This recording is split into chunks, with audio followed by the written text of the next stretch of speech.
Good morning. I hope you are all doing very well. From where I am, I'm also fine. So I hope you are doing well, again, watching and listening to the videos. Yeah, thank you for your hard work, whereby I have been calling you. We have been discussing about the content of the sessions. Today, as you see, we are learning something about chapter 9. And what is chapter 9 about? Chapter 9 is about making credit and debit, managing credit and debit. How can we manage credit and how can we manage our debit? This is what we are going to see. As you remember, during last chapter 8, we have been trying to understand what is a credit, and I think that you still remember that a credit is a money we can receive from a bank or a single credit union, but once we have it, as you know, it is a liability. We have to pay it back. So I think you remember what is a credit and what is a debt. So, since we are going to learn about credit and the managing debts, we hope that in this session we will be able to identify ways to establish and maintain a credit. So, as I said, how are we doing? How are we managing the money? Are we doing it well so that we can have a nice credit, which can help us to get a loan from a bank or a business or even from other friends. So we are going to see how can we establish and maintain a good credit. So also we are going to know by the end of this session the way we can be able to identify the warning sign of a credit problem. Sometimes when we have taken a loan, we have to understand if we have problems so that we identify them in time so that they can be solved and repaired in time. So we are also going to calculate together what we call interest. Last time we did one, and today we are going to talk about especially the compound interest. I know last time we calculated about the simple interest, and today compound interest. We are going to see what it implies and how we can negotiate very well so that we don't go for compound interest, because it is more costly, it costs more money. So also we are going to see the different types of credit cards and understand how they work. And at the end, we are going to suppose we have a loan, even if we don't have it. For those who have it, we have it already. We are going to see how we can create a debt payment plan, which can be helpful to us so that we are able to pay back all the loan. So now we know what is a credit, which is money we are trying to get from banks, credit unions, and we are going to see what are the different steps we have to take before we go to the bank, before we go to a business to ask for a loan, to ask for a credit. The first step, I think this is simple, we all understand, is to know our monthly budget. Do we know our monthly budget? I'm really glad because during the last class, chapter 6, we have learned about what is a budget plan. You estimate about your monthly budget so that you see, how much do I have? Will I be able to pay this amount every month or every 2 weeks if I take a loan from a bank or credit union? So we have to know our, as I said, our monthly income, and to get information in a very appropriate way, we look in our record keeping paper, the list where we noted it, or the chart, so that we're able to know what is our monthly budget. what are my incomes and expenses? Do I have any balance? Do I have any money left so that I can have some money in my saving account? When we are looking for a credit, step 2 is to understand how you apply for a loan. What is the process? Because anyway, before you receive the loan, you will sign some papers. You have to understand what the papers contain. This is very important. As we said last time, take your time. If you don't understand, take the forms or take a friend who knows how to read very well, then you can get support and understand what is interest rate, and sometimes it may change. For example, if you take a mortgage, this is a maybe loan for a house, it changes most of the time after a certain period. Generally, after 5 years, if the rate was maybe 2%, maybe from the next 5 years, so it may, most of the time, it increases. So you have to know how to negotiate and in different places so that the rate is not very expensive for you. So you have also to understand if there will be any annual fee and how much it is, so that you are able to see that your loan is not very expensive. So also another interesting question to ask when you go for a loan is to know, what if I'm not able to pay it back? What will happen to me? What will happen to my mortgage? What will happen to the car maybe I bought from the loan? So you have to ask this question. What if I'm not able to pay? What will happen? So the other step, which is good to know, is what is the total cost of borrowing?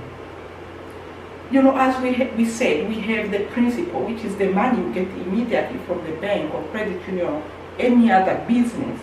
So you have to remember that on top of the principal, there is an interest. So you have to know how much interest you are going to pay back maybe in 1 year, and you calculate it every month, what you have to save for the interest.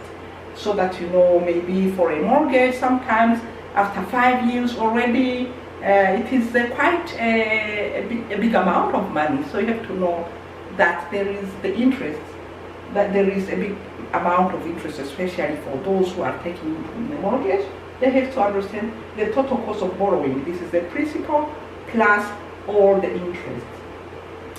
And as we said last time, also we said that the lenders, the bank, credit unions, or any other business which give money to people, you have to understand the 5 C's of credit. You remember, character, what is your credit? Character, are you stable? Capacity, are you able to go for a loan? How is your income? What are your incomes? And do you have any money left so that you are able to pay back collateral? Maybe you have something to show, I have a car, I have maybe land back home somewhere giving us collateral a land. So your credit history should be good. You said you have to pay bills on time. If you are doing shopping, maybe you can have some cards, maybe when you pay back in time, or credit cards if you pay back in time, you are doing your credit to be a good one. So these are some steps, and also a good way to manage your credit.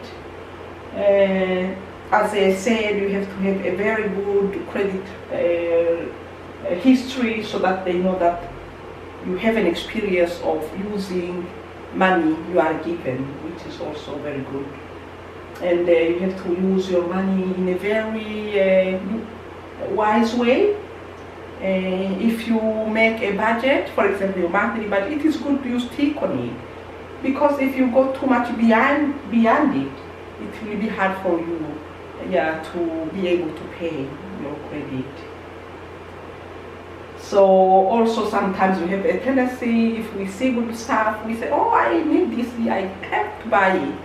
So we are advised not to take more debt than what we are able to manage and be able to pay back. So if you have a mortgage or you have a cell phone and bills, internet bills you are paying periodically, maybe monthly or bi-weekly, so you have to keep track of them. Am I paying back? When have I paid back last time? So that you see you have been paying back every single time when it was time, and you know how much you paid. Maybe the company say, oh, I haven't received the amount, and you can say, oh, I sent the amount this date and this is how much.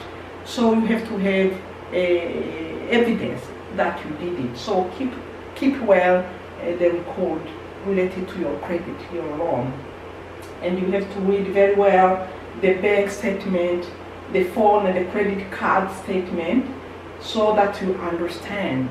If there are mistakes, you have to call the bank or the business where you got the loan so that they make some corrections. Okay? So if you want to take a loan, as I said, you can go to your bank and they can tell you the requirements, and also they can tell you if you have a good credit history or not. They do know. In addition to last time I talked about 2 agencies where you can have your credit history. Even from banks you can know if you're doing well. So also there is a good advice, we are all doing shopping, groceries, etc. It is also good to apply for a credit card at a store, because once we use it, we are building our credit history too. But make sure if we pay back their money, which is on the credit card, in time. And also we have to pay all the bills on time, as we say. And we have to make sure that we understand the agreements so that we don't make any mistake. Now, let us talk about the cost of borrowing. We said if we look for money from bank, credit union, the money we receive, we call it principal. And remember, we said that on the principal there is an interest. The interest is, we call it, is the cost of borrowing the principal. We have a principal. And now you have a cost, because we have the principal. You have a cost, and it is generally indicated in percentage. Is it at 2%, maybe 3% for the mortgage, or is it more for maybe a car loan? Yeah, generally it is higher than on a mortgage. It can reach 7.29 or 6%. So you have to understand that. Now, we have been talking about simple interest. We calculated last time. We said maybe if I have a loan of 1,000 and the interest is 15%, you remember we said that every year we will have an interest of 150. If it is a fixed simple interest, every year we add to the principal, the interest will be 150. So this was the simple interest. Now, what about compound interest? Compound interest is more expensive. For example, if they say, I give you a loan, the principal is 1,000 and the interest is 15%. The first year the interest was 150. So it is also good to know, how can I save the 150 so that every month I save something? For the simple interest, you will take the 15, you divide by 100, and you divide again by 12, because it is 12 months in a year. So it means that the monthly interest will be $12.50. So meaning that every month you have to see that you have to save 12.5 so that you are able to pay the 150 after 1 year for your 1,000 principal, $1,000 principal you have gotten as a loan. For the compound interest, it is an interest paid on both the principal and any interest you have already paid. So you are charged interest on interest. So as you understand, the cost will be higher. So when you go for a loan, try to ask if the interest will be a simple one. If it is compound, you have to understand. Then look, I gave you here an example. If you look at the screen, again, principal 1,000, and yearly 15% is our interest rate. So as we said, month interest will be 15 divided 100 divided 12, which is 0.0125%. So January, maybe let us say in January, if I took the loan maybe in December, in January I'm asked to pay back, how much will be the interest in January? It will be the 1,000 times 0 cents 101.25, which will be 12 and a half. In February, you see, it will no longer be the $12.50. It will be 1,000 plus 12.5. Then the principal in February has already become 1,012.50. It's no longer 1,000. And you can see if you multiply the bi-monthly rate, it will be 12.65. First was 12.5, February already is 12.66. What about March? March will be 12.50. This was February principal plus 12.16. Already it is 12.81, etc., etc. It will be different for April, May, June, etc. So I was giving you this example so that you understand well what is compound interest and how to negotiate for the interest when you have a loan.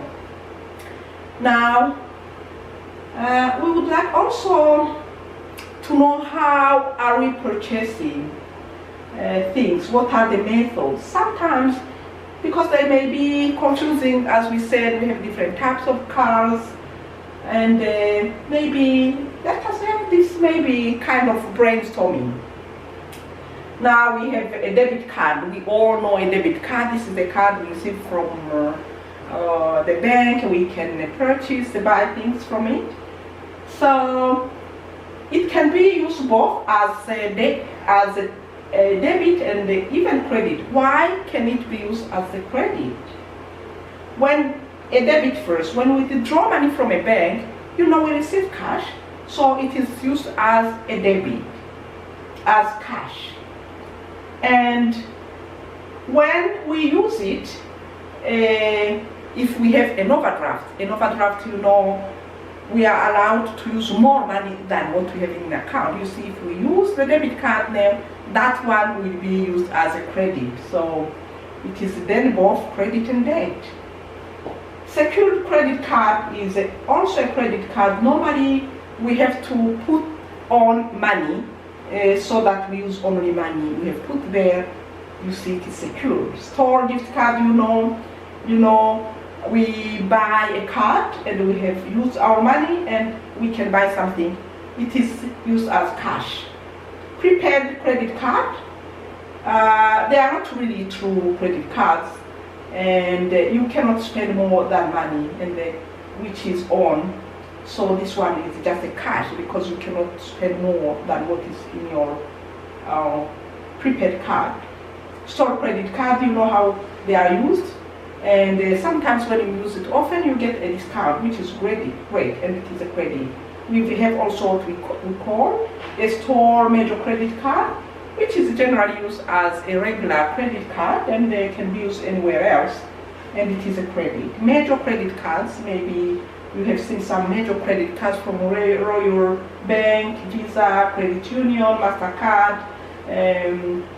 Also, I forgot about major store major credit card, maybe Canadian Tire. You can use it in different stores. That's why we call it a major one.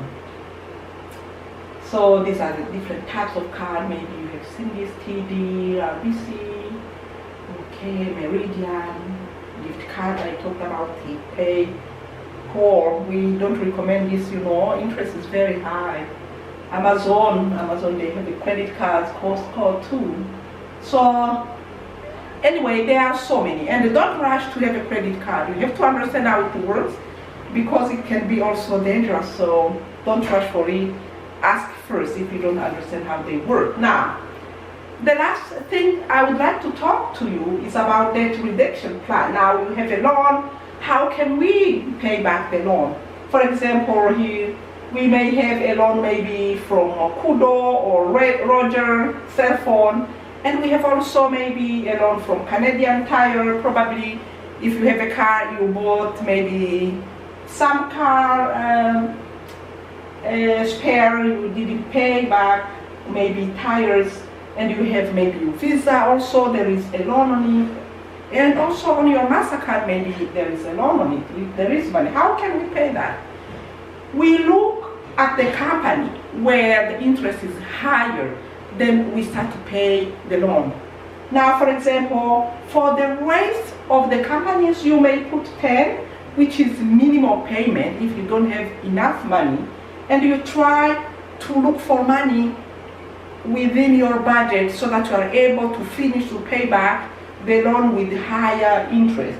For example, here I want to pay back cell phone immediately. I have to pay 50. So maybe minimum I have been paying back is 10. Then I have to look for a way to have 40 more. Then I pay it, I'm done. Now the $40, now that I secure to continue to pay back other types of loans, so I keep it. I will add it to 10, it will be 50. If I finish now Canadian Tire loan, then again, if I was paying 60, I will keep it. I will add 50 that I have been using to pay for the cell phone, then it will be 110. This is how we are able to pay back the loan if we have a contracted credit from different business. So as I said, you can read here, you work through your budget to find extra money, decide on which debt you can pay off first, and pay the minimum for others if you think that you don't have enough money, and you give higher priority to the loan where the interest is high. So this is how we create a plan to pay our loan. So here maybe you may say, oh, it is not really relevant to me. I just want to talk about transportation loan, because for most of newcomers, they have a loan for the air ticket that the government Canada pay for. So they have to pay it back, and sometimes we remind people that it is also a loan, and they have to make a budget also for it, and this is good to know. Sometimes it's higher, up to 10,000. So make sure if maybe you come, if you will pay back the loan, and start also organizing for it. I think now I'm at the end of this session. Thank you for your attention. Again, I want to remind you that you still have two homeworks, one on asset purchasing. This is where you compare the prices and the budgeting. I hope you are still writing it down. Whenever you buy something, write it down on the sheet. Okay, so as a homework now, I hope you have completed the homeworks on asset purchase. You go to two, three stores, you compare the prices, because you are learning that before we buy anytime, we have to compare prices. And for the budget homework, I hope whenever you buy something, you are writing it down on the budget paper, because it is homework to submit when you come for graduation. And the graduation, as I said, I was thinking that it will take place in 2 weeks maximum, and be ready. I will call you, I will give you the date, exact date. You will come, we will celebrate, we will have a graduation, and this will happen at Isabel, 215 Isabel, the office where you have been coming often. So we'll celebrate, you will have your certificate, and we will have also some 2 activities like evaluation of the program, and then we'll be done. So you see, we are heading towards finishing Now just remaining with chapter 10, right? Congratulations. So then see you next week with the last chapter. Have a wonderful day.